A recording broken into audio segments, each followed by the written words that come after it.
Hello, my name is Bree, and welcome to Seriously, Bud, a podcast featuring an unexpected conversation with someone in the WordPress community. And now it's time for my dad, Bud Kraus. Thank you, Bree. You know, I had so much fun last week speaking with Taco Verdenschott. I thought I would do this all over again. This week's episode of Seriously, Bud is brought to you by Omnisend, a top-rated email marketing and SMS messaging service that will boost your e-commerce website sales effortlessly. Now, I'll be back at the end to tell you my thoughts about this week's episode. It's number 33, so here we go. Matt Medeiros, welcome to Seriously, Bud. Where are you? I have no idea where you're located. Hey, Bud. I'm just about an hour south of Boston, Massachusetts. I did not know that. Where? An hour south? Just where, actually closer to Providence, Rhode Island, right before Cape Cod and, the Providence border. Yeah, I was recently in Marblehead. Oh, nice. I'm sure you know Marblehead. Yeah, that was... For vacation? Well, we had friends that just moved up there to retire. And boy, what a place to retire to. So they invited us up, and they might actually be listening. Oh, that's cool. Hi out there. Yeah, they're one of my listeners sometimes. Are you from Boston originally? What's that all about? Yeah, I haven't moved, so I've been here all my life.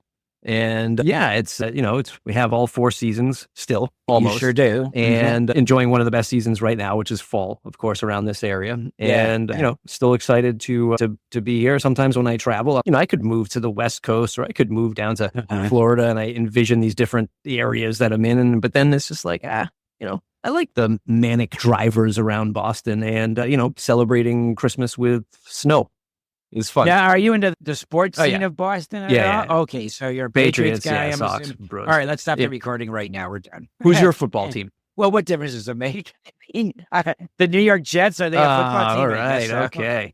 And so you beat us up all the time. And so you're a Celtics guy, Bruins guy, Red Sox guy. Now, I do like the Red Sox. And if anybody has never been to Fenway Park, it's just spectacular. It's the way it used to be. You have to pull equity out of your mortgage to go to see a game, but... that's true. I've only been once, and I really loved it, of course. It's like going to a baseball cathedral. Yeah, it is. It's great. You have to go. I'm not going to assume anything here. What did you study in college? College was an interesting trip, wasn't it? I remember going to my first class in college, and... When was this?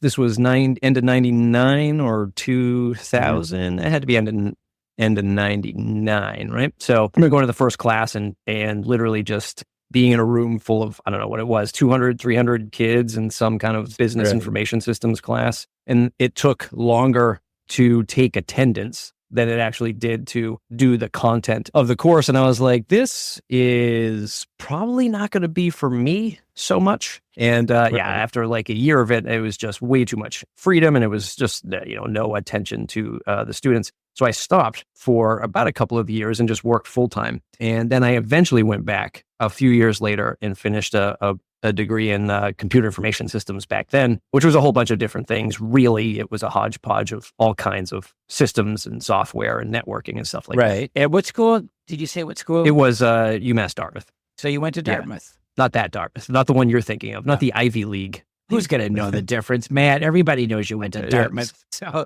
well, that's pretty interesting. Do you have a partner, a spouse, or what? My wife, 3 boys. Yeah, living the dream of taking care of 3 young boys now. 3 boys. They're all in elementary school together, so that's fun. And what does your wife do? She's an ICU nurse. An ICU nurse. That's tough, right? Yeah, that is especially during COVID and all. That must have been really. Did she have to go through the whole thing about? Oh yeah. How she came in? It was rough. It was like, it was pretty rough with, of course, everything that was going on and the uncertainty of everything going on. But then like the lack of resources was quite dramatic, and back then you were thinking like, how is this even real that you don't have like masks and gloves and all this stuff? And it was just a weird situation. And it was just an amazing time. And dangerous. Correct. Yep. Because you didn't know what could happen. Right. And your mind did go to the worst possible scenarios. It would be natural. Mm-hmm. Everybody's did, as far as I know. Yeah. Yep. How old are your boys? 8, 6, and 4.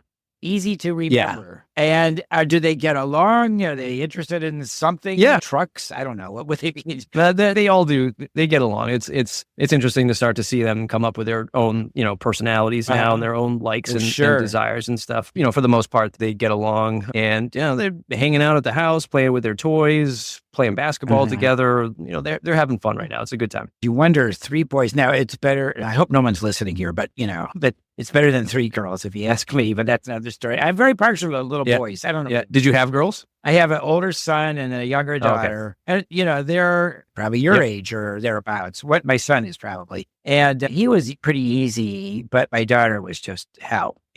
She just threw her phone across the table. Well, yeah. In fact, she's the voice that introduces the show. I should be very careful here. She's the one that introduces, and no, she's okay now, but man, she was really tough. And now I also have 2 grandsons. Nice. One's 4 and one's a year and a half. And so they're fun. They're the dessert of life. You get to spoil them rotten. You want to be the grandparent that lets them do whatever they want as long as they don't get hurt. Right. Of course, their parents don't take that same view as I do. Let them do whatever they want. Let them do what they want. Let them eat what they want. Yeah, that's like what my parents do, yeah. So, this is not a show about WordPress. You can tell me now, this is the time you can tell me a little bit about what you do with WordPress. And then I've got some more questions for you. So you're not going anywhere. So started WordPress both 5th. No, hold on. Time out here. You have to tell the audience what is WordPress, because actually there might be somebody out there that's never heard of this. Yeah, that's the age-old question. What is WordPress? Yeah, especially now. Yeah. WordPress, hopefully, is an open source, a free open source piece of software that allows people to publish their words or their website onto the internet. Open source, meaning you can see the code, you can operate it freely, you can do things with it, and it powers 40+%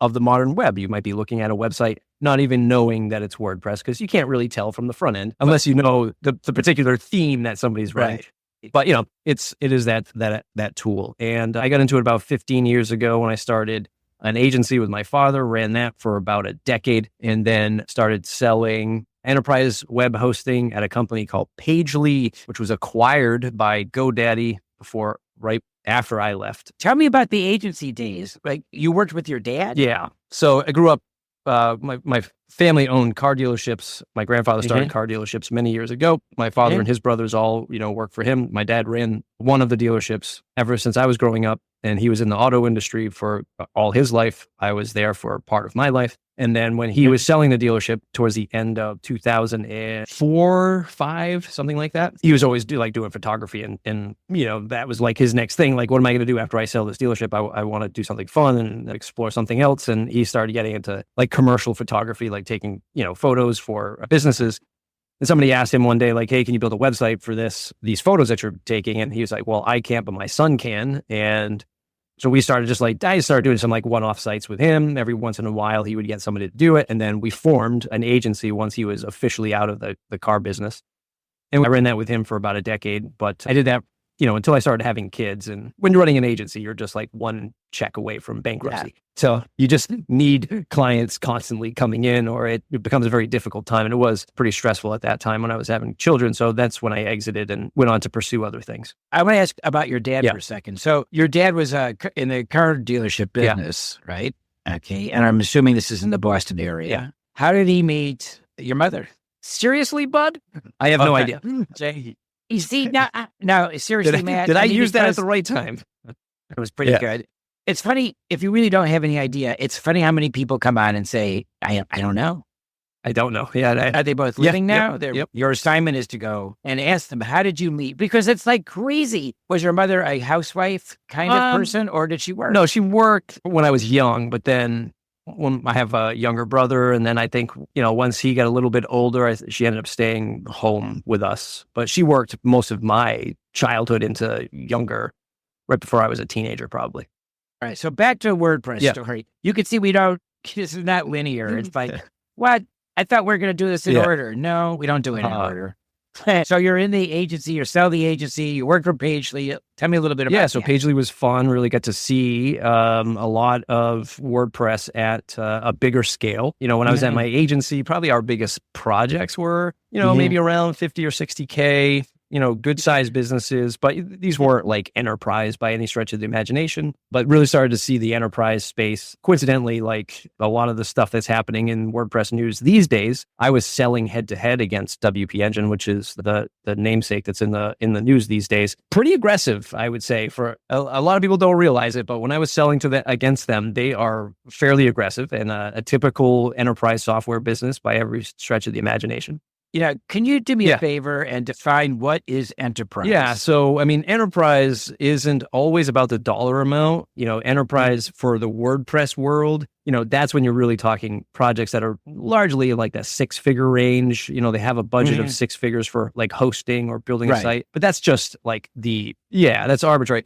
What really makes it enterprise is all of the, mechanics that go into a deal. So for example, if I'm selling into an enterprise business, I might be talking to a marketing director who is part of like a division of this bigger brand. Once they say, yeah, I really like this thing that you're selling to me, then they go, here's our legal department, here's our IT department, here's our purchasing department, and now you go deal with them. I like it. But now you have to go convince these 3 other people who have no idea what it is that you're trying to sell me. And then that's when the real fun begins. Legal, contracts, IT, or InfoSec, like all these things you have to fill out and pass certain security measures. It's a whole different ballgame. I love negotiation, but what I hate is what you just described, because I would just go nuts. I would just be so frustrated. And it would drive me crazy. So, all right, Pagely, did that lead you right into Gravity? No. So then I too wasn't a huge fan of the corporate enterprise world, and I could feel them like kind of trending towards like that GoDaddy exit, and that wasn't really interesting to me. So I left and worked at a company called Castos, which is a podcast hosting company, and I was in the podcast and audio industry space for about 2.5 years at Castos doing the other thing I love, which is podcasting. You are really good at it. You're one of my, there's like a bunch of guys that do this, and you're like one of my guys that I listen to, because I listen for production value. I listen for, your microphone, which I'm going to get a new one, thank God. The quality of the work that you do, and you talk so fast, and I can't talk that fast anymore. You pack in a lot of information into a very short period of time, which is not easy to do. Yep. And it's good. So, you're one of my listeners. I appreciate that. Condensing stuff into a short amount of time is really something from the YouTube comments when I first started YouTube many years ago, where people were just yelling at me all the time and downvoting me because I was being too verbose on like explaining something. So yeah, but I do videos and instructional, and I am forever in infinite detail and stuff, and nobody's ever. I get thumbs ups. Maybe they feel sorry for me. Who knows? 2.5 years at that podcast company, and then sort of when the tech space was doing a lot of cutting their employees to save some money, I was part of that. I forget what they called it. I forget, there was like a name for it. It was like hashtag something. And I was part of that, where a lot of tech companies were letting people go. Amazon, Facebook, like all these big places. And, the founder of that company thought it was time to do the same and let a bunch of us go. And I found my way to Gravity Forms just a few short weeks after being let go from Castos, and been there now for almost 2 years. It's fantastic because I was a customer at the agency well before, well before I was an employee. Okay, time to tell us what Gravity Forms is. Not that I couldn't do it, but you certainly could do it better, so go ahead. Gravity Forms is one of the most long-standing plugins in the WordPress space. They've been in business now for 15 plus years, and they help you build forms for WordPress. So you can have a simple contact form, or if you're a sales company, you can have lead gen forms. You can sell stuff with Gravity Forms. You can do donations, membership sites, content, all this stuff. Anything where you're inputting data into WordPress, you can build that with Gravity Forms. 2 years into that, and you're a marketing guy, right? Yeah, I'm part of the marketing team, so I do a lot of content for them. I do their podcast called Breakdown, where I talk about Gravity Forms and the ecosystem of Gravity Forms. Right. And now I'll be doing a lot more. Heading into the new year, I'll be a lot more involved with the YouTube channel as well. So you'll see me doing more content there. That's for now, and who knows how long that lasts, right? No one knows. Hopefully a while. I'm really enjoying my time.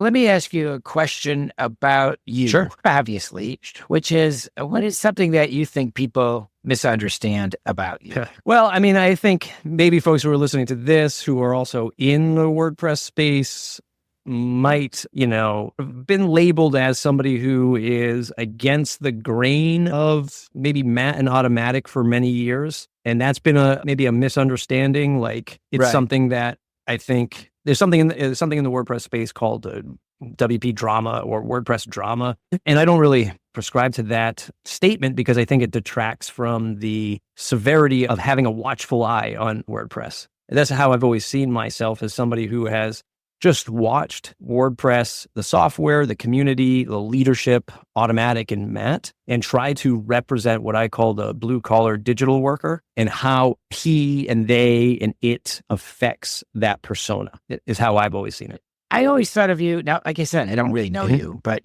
sort of a bit of a contrarian. Yeah. Hallelujah. I mean, God knows we could use it. Yeah.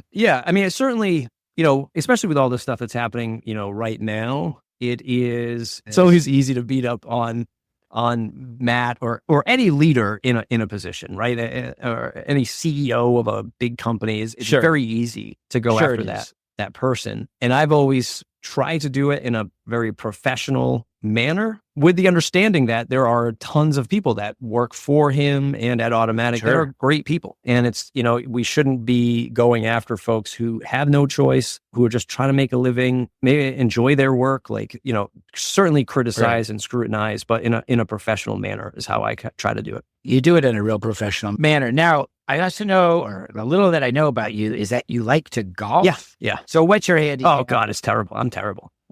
Oh, and then you don't like to golf. You suffer. Yeah, I suffer. That's exactly what I do. So you don't want to tell me your handicap. That's okay. But how often do you play? Just like once a week. That's not nothing. Yeah. No, but I have friends that are every day. They're out there. But you're a working stiff. I'm a working stiff. That's right. Yeah. So, and did you start golfing when you were a little kid? No, right? Because usually it's later. Yeah, it's later on. But I'm getting my sons into it early. My oldest has been going to camps this summer and things like that. But I didn't start until I was probably like mid-20s. I'm visually impaired, so I would love to golf because when I was younger and I wasn't visually impaired, I liked to golf and I was okay at it. And now, for a blind guy, I can hit the ball pretty good. There's one little problem. I can't find it. Although they have like little beepers in them now, you understand, where they can tell you, I'm over here, because it's like, if I hit it, I have to say like, okay, where'd it go? That's why you always just go to golf with somebody, have a golfing partner. Yeah, I know. But I don't want people to tell me like, Bud, it's in the third fairway to the right. My dad was a huge golfer and he lived in Hilton Head. So that tells you what a golfer he taught me my golfing vocabulary. Mm-hmm. I learned all the slang, the lingo and all that stuff.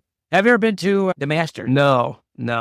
Oh, you got to. Yeah, I golfed with a guy who's gone to the Masters and he said it was amazing. It is. The course is like the 1920s in every way, shape, and form. It's like the 1920s, and it's very hilly. It does not come across as hilly on TV. It is a hilly course. And when I was a kid, I used to go to golf tournaments in Cleveland, Ohio, which is where I'm from. Yep. So I used to see a whole bunch of those. I don't know. Have you ever been to any golf tournaments? Yeah. When they have some of the PGA events that come through up near Boston, I'll go up to those.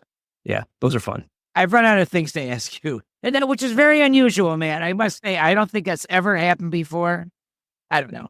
But, I'll ask you this other last question here before we get to the last question. Sure. What was the last time you did something for the first time? The last thing I did for the first time? Sheesh. Wow. I don't even know. I'm trying to think about when the last thing I did the first time. It's a tough one, but I don't know when the last time I did something for the first time was.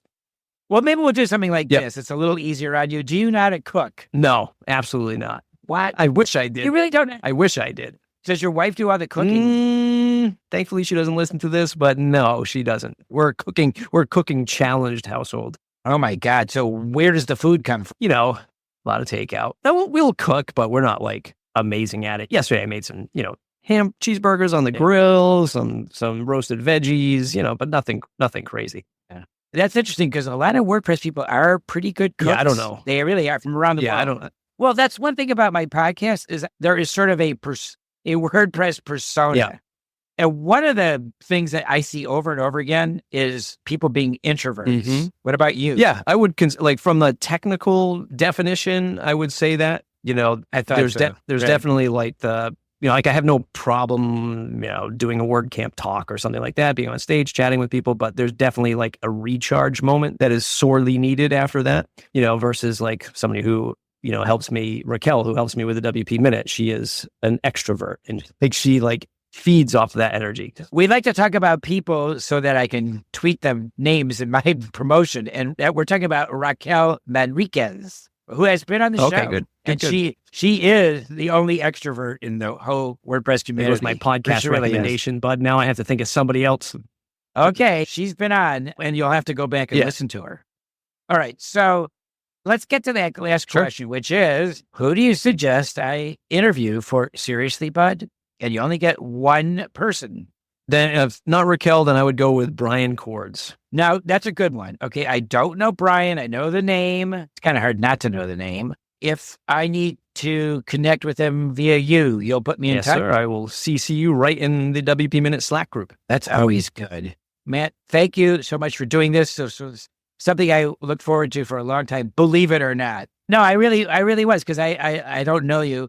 And I hope one day, I'll see you at whenever, one of these giant jumbo WordCamps that we probably go to. Next year in Portland, Oregon, if you go. Well, that's right, because I don't feel like schlepping on out to Portland again. If you're in the New York area, right? Is that what you said? Yeah, that's just like me. That was a 12-hour travel day. Like that wasn't fun. Did you fly direct? No, unfortunately, because I left out of Providence, so I went from Providence to Chicago to Portland. So it made for just over 12 hours. All right, and maybe WordCamp Europe? Possibly. All right, thanks again, and I'll be in touch. And what can I tell you? Thanks again. Bud, thanks a lot. Thanks, you. man. All righty. Hey, I didn't know that Matt likes to golf, but won't disclose his handicap. Thinks that haute cuisine is making cheeseburgers on a grill, and is married to an ICU nurse and has 3 boys. Did you? Now don't forget, you can sign up for my newsletter and hear past episodes of Seriously Bud. Just go to seriouslybud.com. And until next time, thank you for your time.